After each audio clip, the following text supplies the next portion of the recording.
台南市中西區圖書館舉辦鄉會團前冊芳伴讀的期刊領用的活動，2月3號上午得到台灣府城隍廟的贊助，對今年115年起，每年贊助35000塊，領用圖書館10本的期刊，希望將鄉會的祝福轉化為冊芳的知識，永遠來流傳。這屆領用的大部分攏是甲親子學習的期刊相關。現場嘛有引導社區各個幼兒園的學童到場來出席。咱的廟宇的文化其實就是透過咱的鄉會來傳承咱的信仰所以咱佇遮嘛希望講咱這個廟宇的文化咱這個信仰會當甲鄉會變做咱的書香讓我們在地的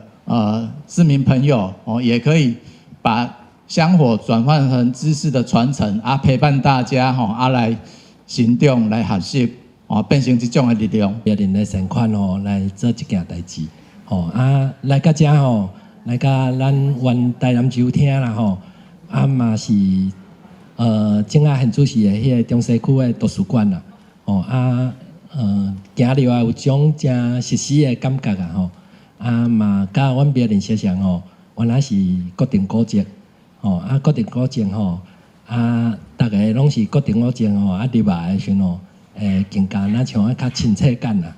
較有一個親切感啦，而這個古蹟的時陣會當擺這個書局，書籍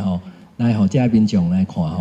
嘛是真好啦中西區長蔡正富表示，中西區圖書館長期推廣閱讀知識的普及。期刊雜誌因為資訊的更新較緊，內容豐富多元，深受民眾的喜愛。不過近年來受到期刊的售價來起懸，圖書館的經費有限，恐驚數量真歹維持來採買。因此，這屆特別感謝台灣府城隍廟的贊助。廟方嘛表示，希望借此拋磚引玉，吸引更多企業或者是宗教的善心團體來領用。和冊芳會用像鄉會同款來延續。台南新聞林跟採訪報道。